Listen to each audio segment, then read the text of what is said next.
2:45 p.m., October cold, Millbrook, Ohio. Marcus Thompson gripped his steering wheel until his knuckles turned white, watching million-dollar machines die behind factory gates while billion-dollar solutions screamed inside his skull. The 42-year-old mechanic clutched a crumpled resume with hands that had once revolutionized Tesla's production lines. His faded white shirt and decade-old tie a cruel disguise over genius that nobody wanted to hire. His calloused fingers trembled against the worn Tesla watch. The last ghost of a life he'd murdered 5 years ago when Sarah's funeral ended everything. Through rust-stained windshield glass, he studied the failing factory like a surgeon examining a patient, seeing exactly how to save 400 jobs while his own daughter ate dollar store cereal for dinner. The bitter irony burned his throat. The same hands begging for $60,000 had once commanded systems worth hundreds of millions. "I don't need this job," Marcus whispered, his voice carrying the weight of buried brilliance. "I need a damn miracle." Millbrook Manufacturing stood like a dying giant against the gray Ohio sky, its 1950s brick facade crumbling under decades of Midwest winters and corporate neglect. The factory had once been the heartbeat of this 15,000-person town, churning out automotive parts that built America's highways, but now it gasped for breath like an old man climbing stairs. Marcus knew every bolt and bearing inside those walls would soon fall silent forever, taking with it the last hope this forgotten corner of America had left. He'd grown up here, met Sarah at the county fair just 2 blocks away, buried her in the cemetery visible from the factory's north parking lot. The cruel mathematics of his life had led him back to this moment, a 42-year-old widower with a 10-year-old daughter, $1,500 in the bank, and a pickup truck held together by prayer and duct tape. The interview had lasted exactly 12 minutes. Marcus had sat across from 3 men in cheap suits who looked at his 5-year employment gap like it was a contagious disease, their questions revealing they understood machinery about as well as fish understood bicycles.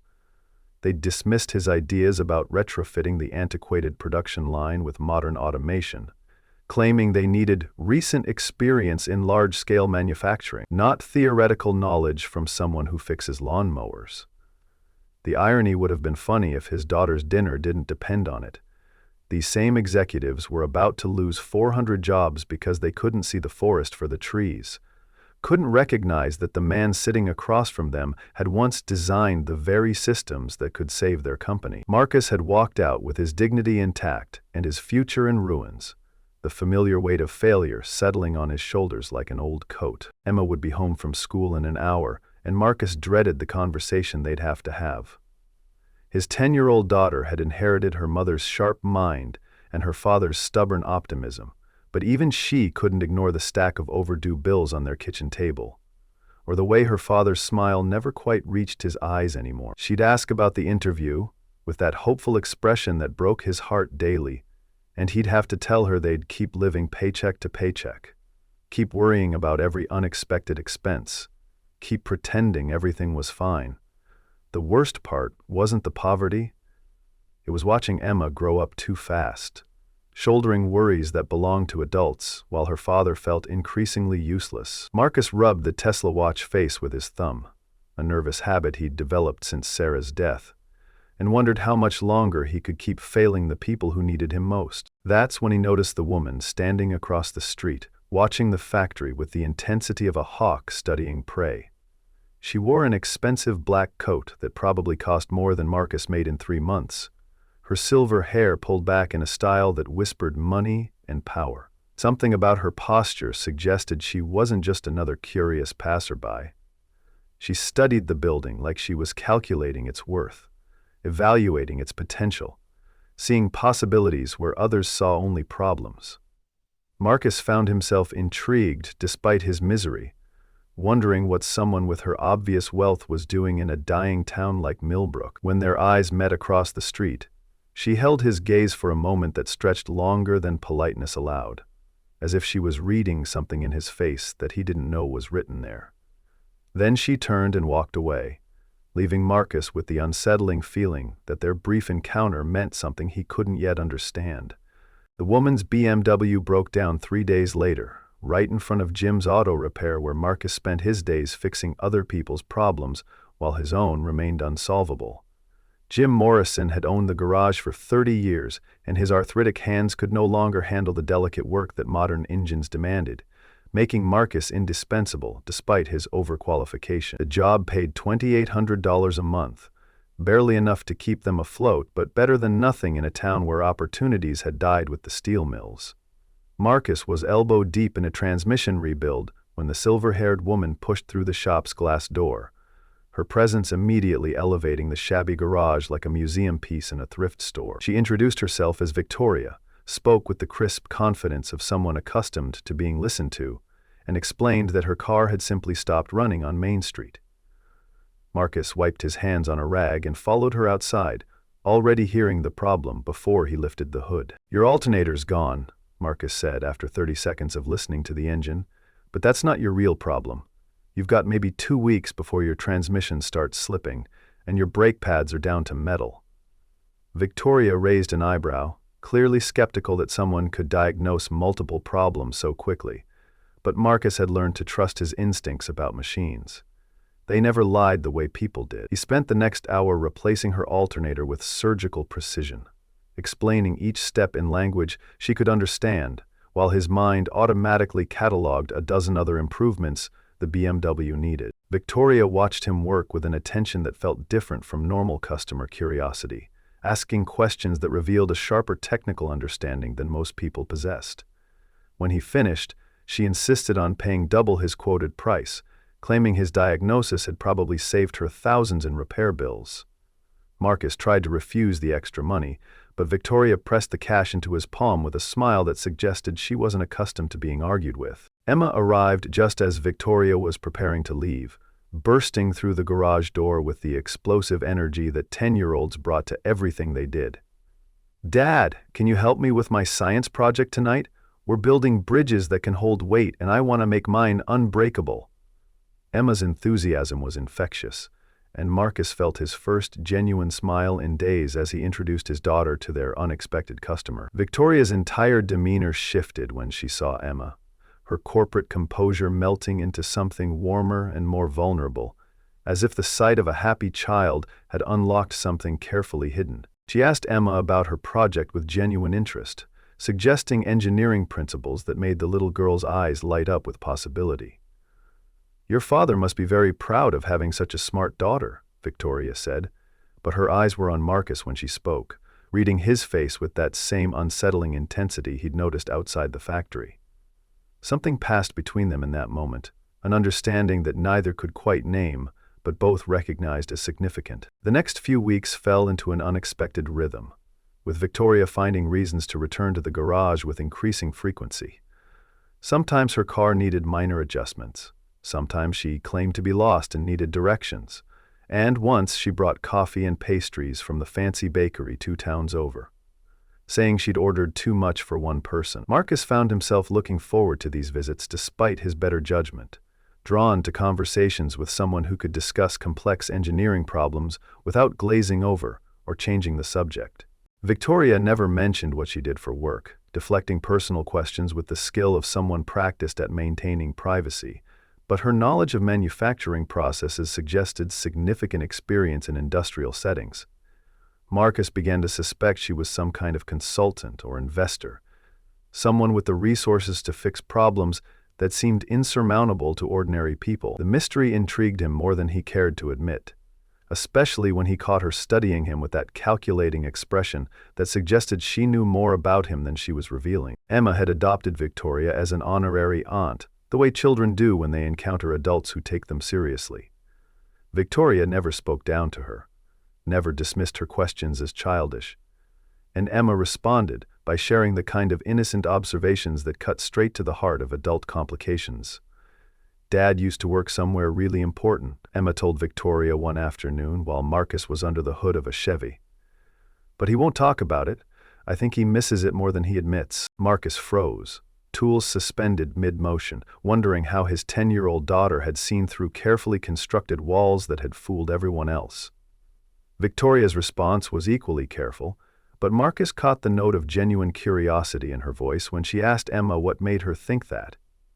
"He gets this look sometimes when he's working," Emma explained with the matter-of-fact wisdom that children possessed, "like he's remembering something beautiful that he lost." The conversation haunted Marcus for days, forcing him to confront truths he'd been avoiding about the life he'd abandoned and the man he'd chosen to become. The facade began cracking the day Marcus found Victoria at the town meeting about Millbrook Manufacturing's future. He'd attended out of curiosity and civic duty, expecting to hear the usual promises about economic development that politicians made when entire communities faced extinction.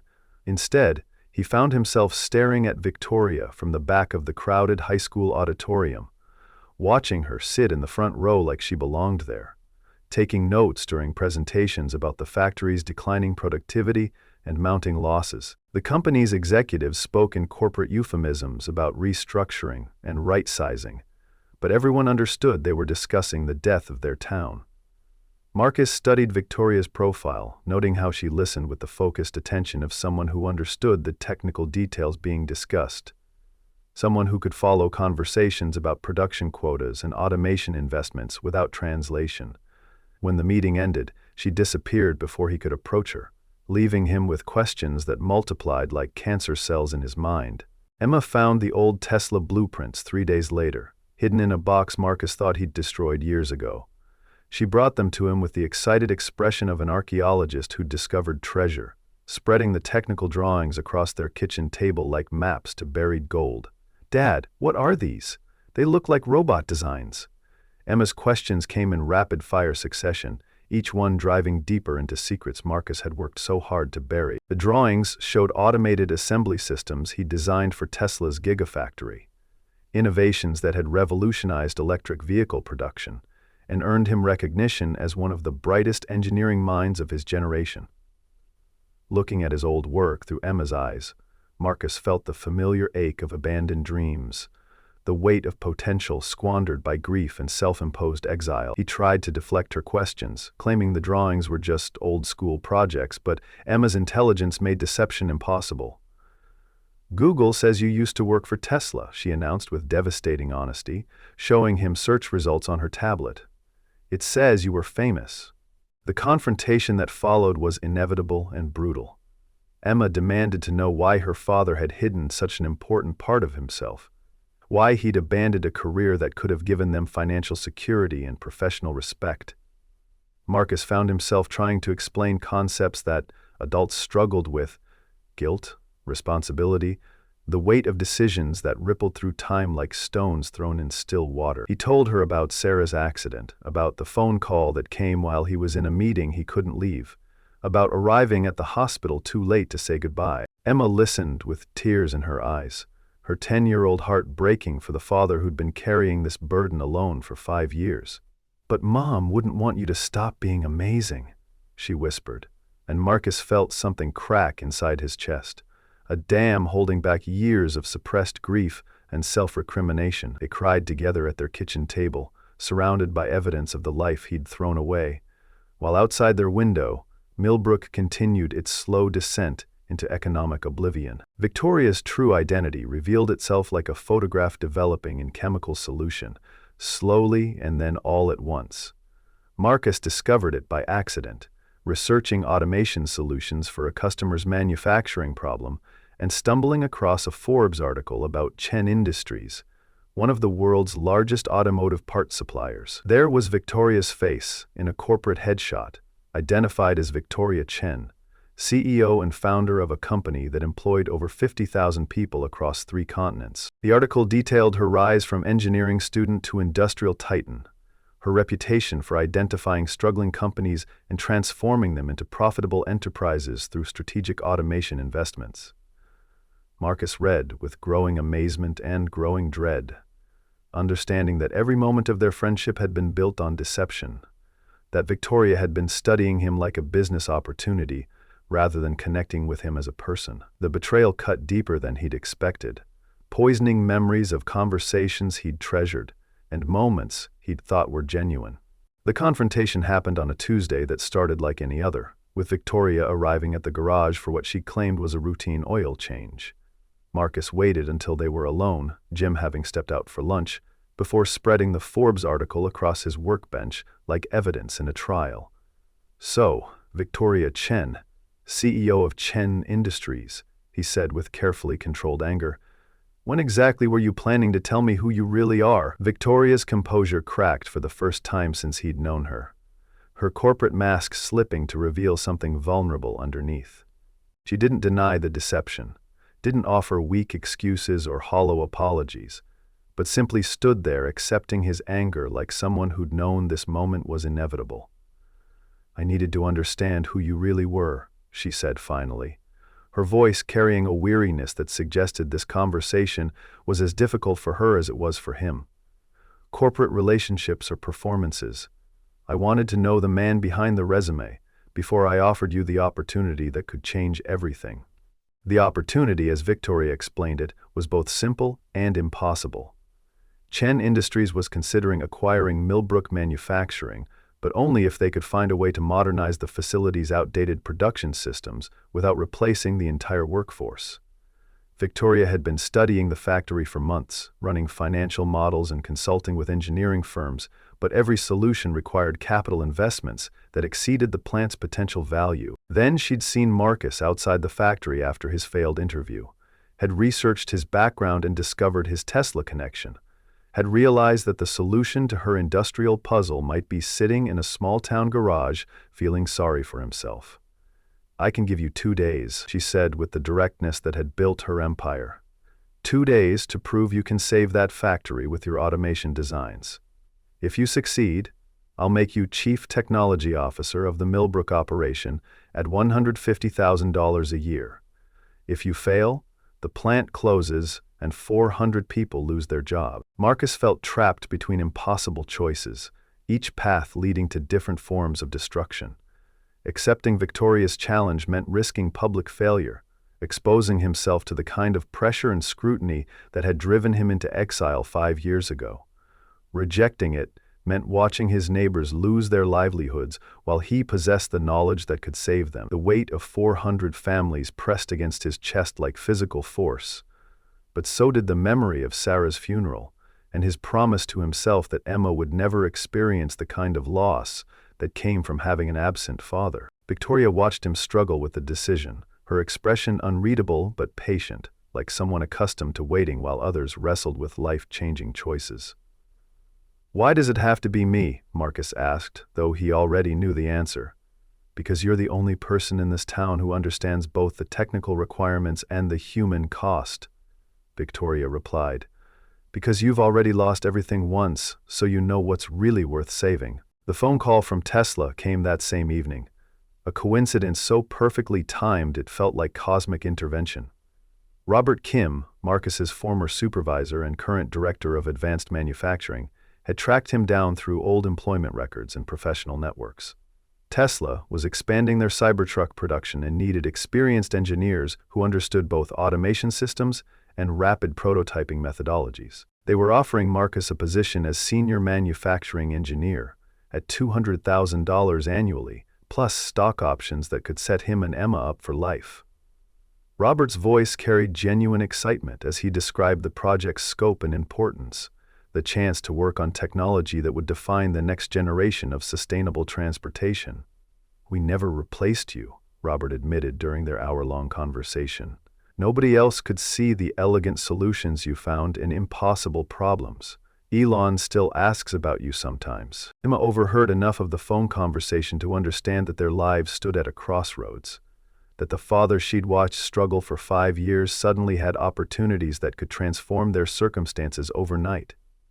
She found Marcus sitting on their front porch after he'd ended the call, staring at the factory lights visible across town, while wrestling with decisions that would echo through their remaining years together. "Are we moving to California?" she asked, with the direct honesty that children brought to adult complications, settling beside him on the worn wooden steps. Marcus explained both opportunities as best he could, watching his daughter's face cycle through emotions too complex for her age. Excitement about financial security, fear about leaving the only home she'd known, confusion about why such good things felt so complicated. "What do you want to do, Dad?" Emma asked finally, and Marcus realized he'd been waiting for permission he didn't need to make choices he couldn't avoid. The decision crystallized during Emma's soccer game that Saturday. As Marcus watched families throughout the bleachers grapple with uncertainty about their futures, while their children played with the innocent energy that made every moment feel eternal.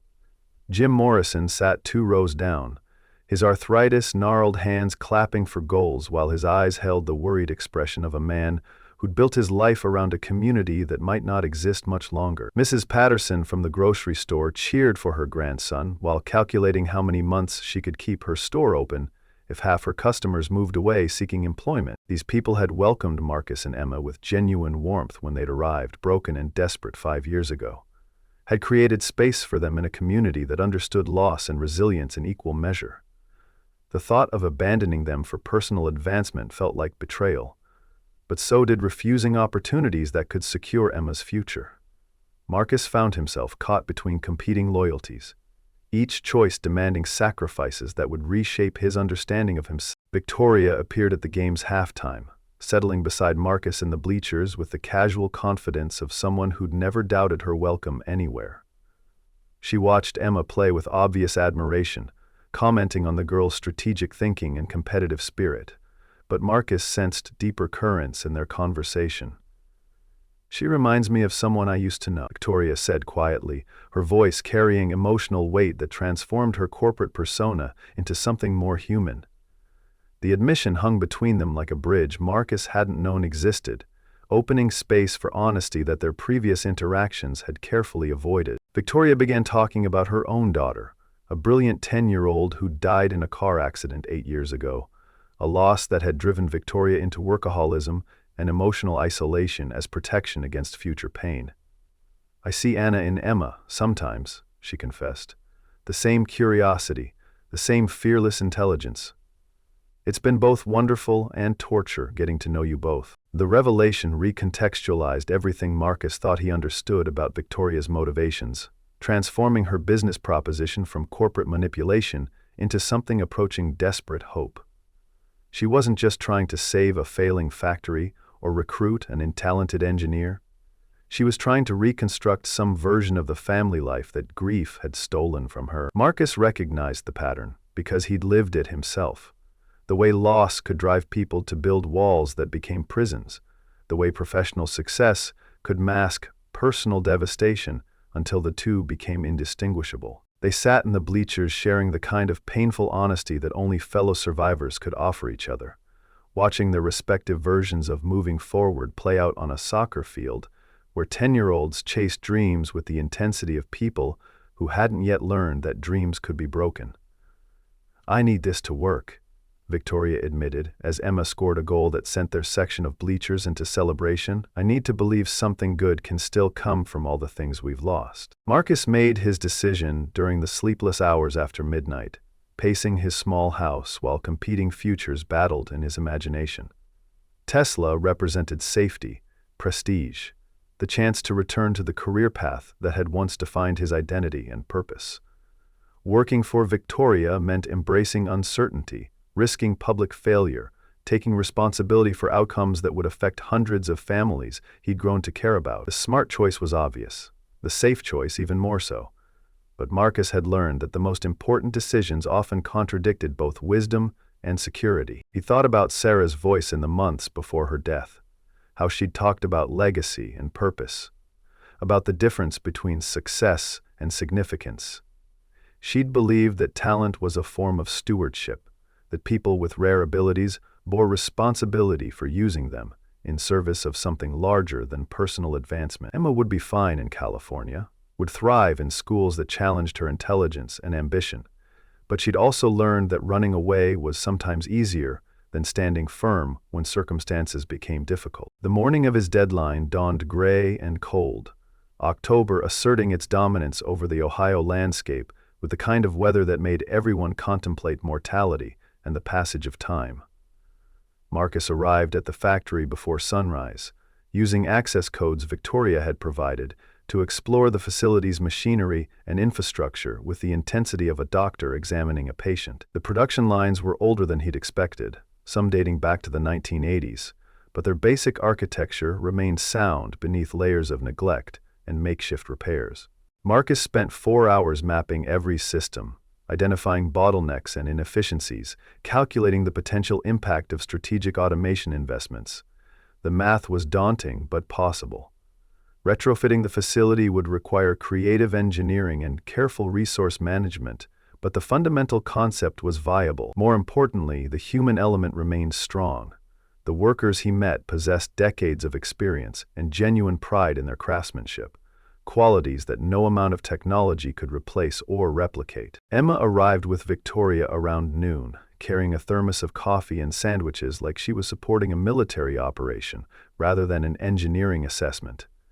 Marcus had been working non-stop, filling notebooks with calculations and sketches, his mind firing on cylinders that had been idle for 5 years. Watching him in his element, Victoria saw glimpses of the man who'd once revolutionized Tesla's production systems, the engineer whose innovations had earned industry recognition and peer admiration. Emma saw something different but equally important. Her father engaged with purpose again, his natural intensity focused on problems worthy of his capabilities. "Dad looks happy," she whispered to Victoria, and they both recognized the truth in her observation. Marcus wasn't just solving technical puzzles. He was remembering who he'd been before grief had convinced him that caring deeply about anything was too dangerous to risk. The breakthrough came at 4:30 in the afternoon, when Marcus realized that the factory's apparent weakness, its hodgepodge of different ERA machinery, could actually become its greatest strength with proper integration. Instead of replacing everything with expensive new equipment, he could design modular automation systems that enhanced existing capabilities while preserving the skilled workforce that gave Millbrook Manufacturing its competitive advantage. The solution would require precise coordination between human expertise and machine efficiency, creating a hybrid production environment that combined the best aspects of traditional craftsmanship with modern technological capabilities.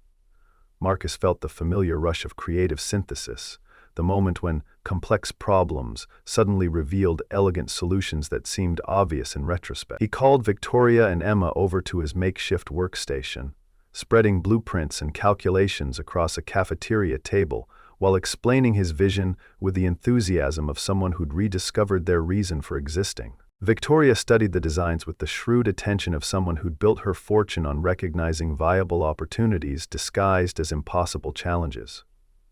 Marcus's automation concept was brilliant in its simplicity, leveraging existing infrastructure while introducing strategic improvements that would dramatically increase efficiency and quality control. The financial projections were compelling.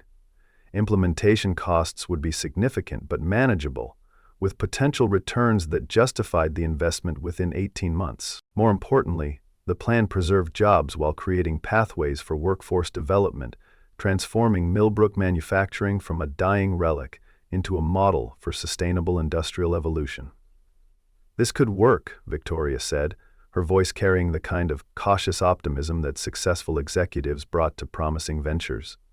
More than that, this could change how entire industries think about modernization versus replacement. Emma didn't understand all the technical details, but she understood that her father had found something worth fighting for again. The presentation took place in the factory's main conference room, with Millbrook Manufacturing's executives, union representatives, and key community leaders gathered around a table that had hosted countless discussions about the plant's declining prospects. Marcus had spent the previous evening preparing visual aids and financial projections, transforming his napkin sketches into professional presentations that conveyed both technical sophistication and practical accessibility. Victoria introduced him simply as a consultant with extensive automation experience, allowing his ideas to speak for themselves without the baggage of his employment gap or current circumstances. Marcus felt the familiar pre-presentation anxiety that had once preceded his biggest Tesla meetings, but underneath the nervousness lay confidence born from genuine expertise and careful preparation. These people needed hope more than they needed corporate diplomacy, and Marcus intended to deliver both in equal measure. The reaction was everything Marcus had hoped for and more. Plant managers who'd dismissed him weeks earlier now leaned forward with intense attention, asking detailed questions about implementation timelines and resource requirements. Union representatives, initially skeptical about automation that might eliminate jobs, began to see opportunities for workforce development and skill enhancement that could secure their members' futures rather than threaten them. Financial officers ran quick calculations on implementation costs versus potential savings, their expressions shifting from pessimistic resignation to cautious excitement as the numbers revealed viable pathways to profitability. Marcus answered every question with the combination of technical expertise and practical wisdom that came from years of solving similar problems in high-pressure environments. He wasn't just selling a business plan, he was offering a vision of industrial renewal that honored both human dignity and economic necessity. Victoria's formal offer came 3 days later, delivered over dinner at the only restaurant in Millbrook that served anything more sophisticated than diner food. She had restructured the deal based on Marcus's presentation and the positive response from factory leadership, offering him a position as Chief Technology Officer with equity participation that could make him genuinely wealthy if the modernization succeeded. More importantly, she'd secured approval for a comprehensive workforce development program that would train existing employees to operate and maintain the new automated systems, ensuring that technological progress enhanced rather than replaced human expertise. Marcus listened to the details while Emma colored on kids' menus beside them, occasionally interjecting questions that revealed she'd been paying closer attention to adult conversations than anyone realized. "So, Dad would be the boss of all the robots?" she asked, with 10-year-old directness, and Victoria laughed with genuine warmth for the first time since Marcus had known her. "Something like that, sweetheart." The signature moment came not in a boardroom or legal office, but in Marcus's kitchen on a Sunday morning, when Emma made pancakes while he and Victoria reviewed contract details over coffee that actually came from decent beans rather than whatever Jim kept in the garage. The normalcy of the scene felt revolutionary after years of survival mode, the possibility of stability and purpose combining into something that resembled hope. Marcus signed the agreement with the same careful attention he brought to mechanical problems, understanding that his decision would echo through hundreds of lives beyond his own. Victoria countersigned, with the swift confidence of someone accustomed to transforming theoretical possibilities into practical realities. But her expression carried emotional weight that went far beyond business considerations. Emma insisted on adding her own signature to the document, claiming she was an important stakeholder in her father's career decisions, and neither adult had the heart to argue with her logic. The first month of implementation moved with the controlled chaos that characterized all significant transitions, as Marcus split his time between designing automation systems and managing the complex human dynamics that accompany technological change. Some veteran workers resisted the new methods, despite their job security guarantees, clinging to familiar routines even when superior alternatives became available. Younger employees embraced the changes with enthusiasm that sometimes exceeded their competence, requiring patient coaching to develop skills that matched their ambition. Marcus found himself serving as translator between technological possibilities and human limitations, designing systems that enhanced worker capabilities rather than replacing them entirely. The work demanded every skill he'd developed during his Tesla years, plus emotional intelligence he'd learned through grief and single parenthood. Victoria proved to be an ideal partner, handling financial and administrative challenges while trusting Marcus's technical judgment completely. Emma thrived in the new environment, spending after-school hours at the factory learning about manufacturing processes and engineering principles from workers who treated her like a beloved mascot. She developed particular friendships with Maria Santos, a quality control supervisor who taught her Spanish while they tested product samples, and Frank Morrison, Jim's cousin, who operated the main assembly line and possessed encyclopedic knowledge about machinery that predated computer controls. Emma's natural curiosity and fearless questions endeared her to employees, who'd initially viewed the modernization with suspicion, and her presence served as a living reminder that the changes were designed to benefit families rather than abstract corporate interests. Marcus watched his daughter bloom with the confidence that came from being valued for her mind, rather than protected from adult complexities, and he realized that their new circumstances were transforming her as much as they were transforming him. Victoria's transformation was subtler but equally profound, as professional success began to fill emotional voids that had been hollowed out by years of grief and isolation.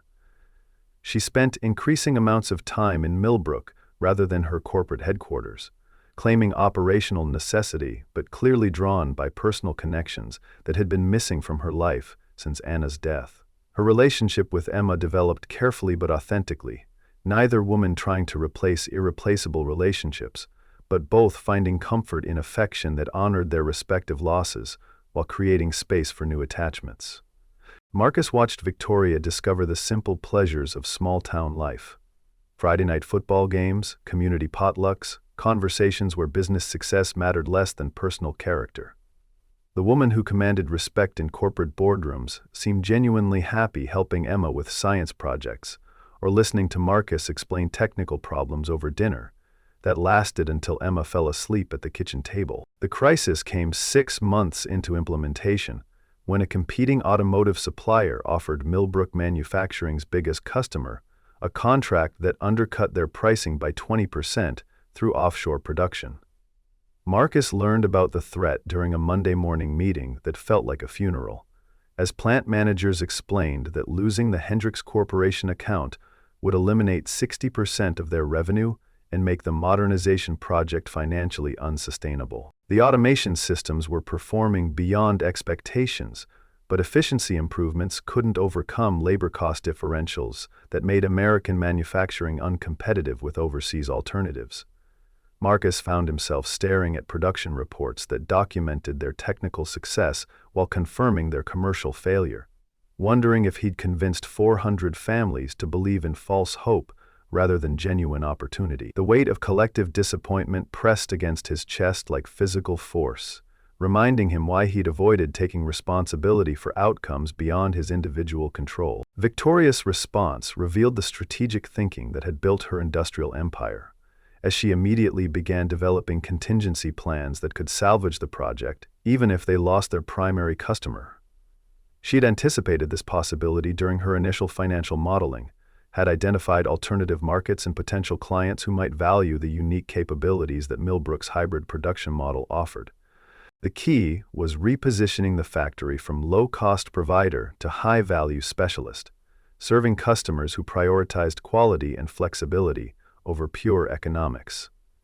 Marcus watched Victoria work with admiration that bordered on awe, making phone calls and scheduling meetings with the focused intensity of someone who'd built her fortune on transforming apparently impossible situations into profitable opportunities. Her confidence became contagious, spreading through the factory like positive virus that inoculated workers against despair and resignation. The solution came from an unexpected source, when Emma's science fair project about sustainable manufacturing caught the attention of a visiting journalist who wrote for Industrial Weekly. Emma had designed a miniature production line that demonstrated how automation could enhance, rather than replace, human craftsmanship, using examples from her father's work to illustrate principles that most adults struggled to understand. Her presentation was so clear and compelling that the journalist requested a tour of the actual facility, leading to a feature article that portrayed Millbrook Manufacturing as a model for American industrial renewal, rather than another struggling Rust Belt factory. The article attracted attention from companies seeking domestic suppliers who could offer both competitive pricing and superior quality, generating new customer inquiries that more than replaced the revenue they'd lost to offshore competitors. Marcus realized that his daughter had become an inadvertent marketing genius, her innocent enthusiasm proving more persuasive than any corporate presentation. The first anniversary of Marcus's hiring fell on a crisp October day that reminded everyone how dramatically their circumstances had changed since his desperate job interview 12 months earlier. The factory was operating at full capacity, with a waiting list of customers seeking production slots and a workforce that took genuine pride in their modernized capabilities. Marcus had been promoted to vice president of operations, with equity ownership that made him a genuine partner in the enterprise's success, rather than merely an employee. More importantly, he'd rediscovered the sense of purpose that had driven his best work at Tesla, the satisfaction that came from solving complex problems while improving people's lives in measurable ways. Emma was thriving academically and socially. Her confidence, boosted by the security that came from knowing her father's talents, were finally being recognized and rewarded appropriately. Victoria had essentially relocated her primary residence to Millbrook, claiming that hands-on management was necessary for the project's continued success, but clearly motivated by personal attachments that had nothing to do with business requirements. The proposal happened not with grand gestures or dramatic declarations, but during an ordinary Tuesday evening when Victoria was helping Emma with homework while Marcus repaired a toaster that had been limping along for months. Victoria looked up from multiplication tables to find Marcus watching them with an expression she'd learned to recognize: the quiet contentment of someone who'd found his way back to happiness after believing it was permanently lost. "What?" she asked, noting how his mechanical work had stopped while his attention focused entirely on the domestic scene playing out at their kitchen table. Marcus set down his screwdriver and walked over to where they sat, dropping to one knee beside Victoria's chair with the same careful precision he'd brought to engineering problems. "I've been thinking about permanent solutions," he said, producing a ring he'd been carrying for 3 weeks while waiting for the right moment. "Emma and I were wondering if you'd like to make this arrangement official." Victoria's response was immediate and enthusiastic, but Emma's celebration was loudest of all, her shriek of delight carrying through their small house like a declaration of victory over circumstances that had once seemed hopeless. The wedding took place 6 months later in the factory's main assembly hall, transformed for the occasion with flowers and decorations that reflected both industrial pride and personal joy. Marcus wore the same Tesla watch that had carried him through his darkest years, its battered face now symbolizing resilience rather than loss, continuity rather than abandonment. Victoria's dress was elegant but practical, reflecting the woman who'd learned to balance corporate leadership with small-town authenticity. Emma served as maid of honor with the serious dignity that children brought to important adult ceremonies, her presence transforming the event from simple marriage into family formation. The guest list included everyone who'd supported their unlikely journey: factory workers, community leaders, old colleagues who'd traveled from California to witness Marcus's resurrection from professional exile. Jim Morrison gave a toast that brought tears to eyes unaccustomed to emotional displays, thanking Marcus for saving not just the factory, but the entire community that depended on it for survival and identity. The reception lasted until midnight, with dancing that spanned generations and conversations that wove together past struggles and future possibilities into narratives of hope and renewal. Marcus found himself thinking about Sarah during the quiet moments, wondering if she would approve of the life he'd built from the ashes of their original plans. He'd learned to carry her memory without being crushed by its weight, to honor their shared history while creating space for new love and different dreams. Emma seemed to read his thoughts, appearing beside him during a slow dance to whisper, "Mom would like Victoria, wouldn't she?" Marcus nodded, unable to speak around the emotion that clogged his throat. But Emma's matter-of-fact acceptance provided the permission he'd been seeking to embrace happiness without guilt or reservation. Victoria appeared moments later, extending her hand for the next dance, and Marcus realized that healing had arrived, not through forgetting the past, but through integrating it into a present worth celebrating. 1 year later, Marcus stood in the same spot where he'd once sat in his rusted pickup truck, contemplating failure and desperation while clutching a crumpled resume that represented his last hope for stability. Now he surveyed the bustling factory complex that bore his fingerprints on every automated system, watching workers arrive for shifts that paid living wages and offered genuine career advancement. The parking lot was full of reliable vehicles rather than desperate transportation held together by prayer and stubbornness, reflecting prosperity that had rippled through the entire community like stones thrown in still water.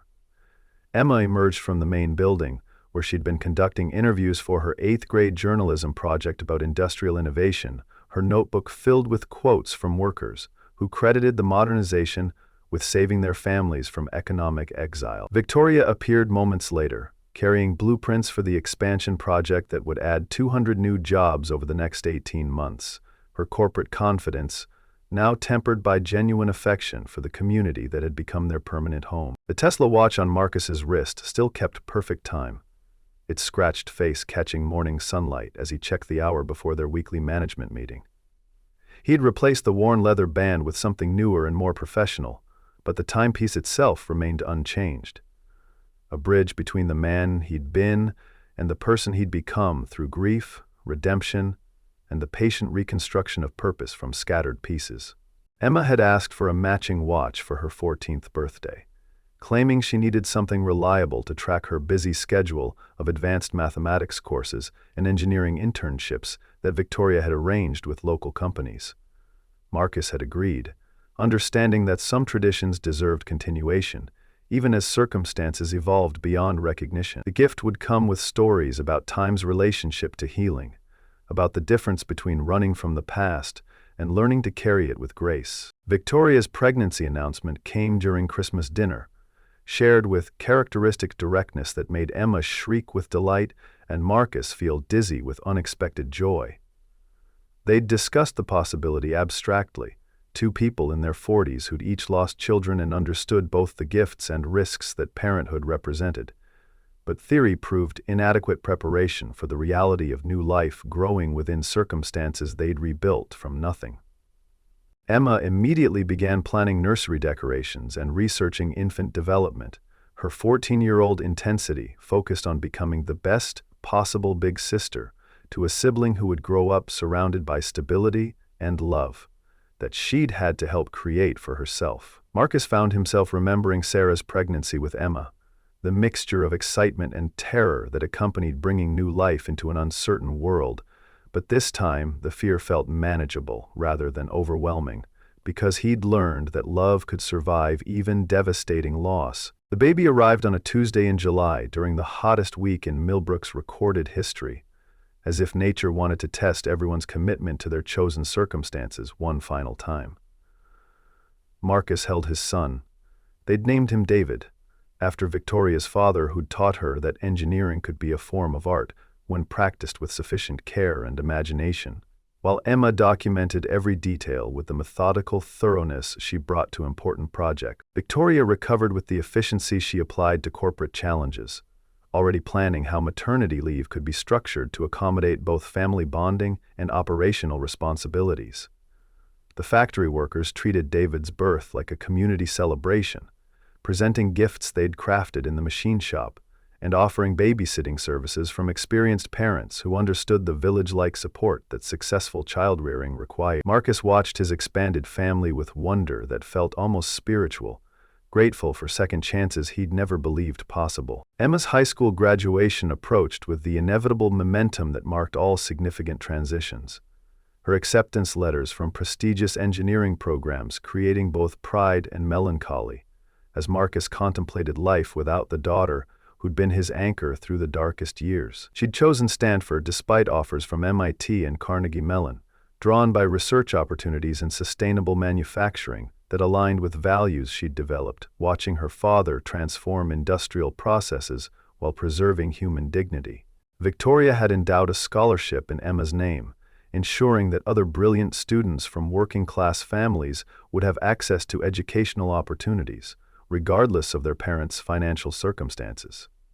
The gesture was typical of Victoria's approach to success, using privilege to create pathways for others rather than simply accumulating advantages for herself and her immediate family. The scholarship ceremony took place in the factory's renovated conference center, now equipped with state-of-the-art presentation technology that Marcus had designed to facilitate both business meetings and community events.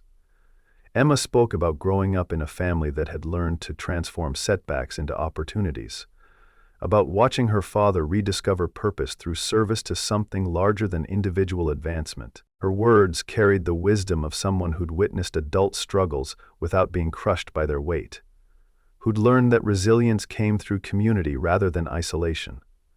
Marcus found himself crying openly during her speech, no longer embarrassed by emotional displays that would have mortified him during his corporate years. Victoria reached for his hand, their fingers intertwining with the comfortable intimacy of partners who'd learned to support each other through both celebrations and challenges. David's first birthday party coincided with the factory's third anniversary celebration, creating a festival atmosphere that drew families from throughout the region to witness what had become a model for industrial renewal and community development.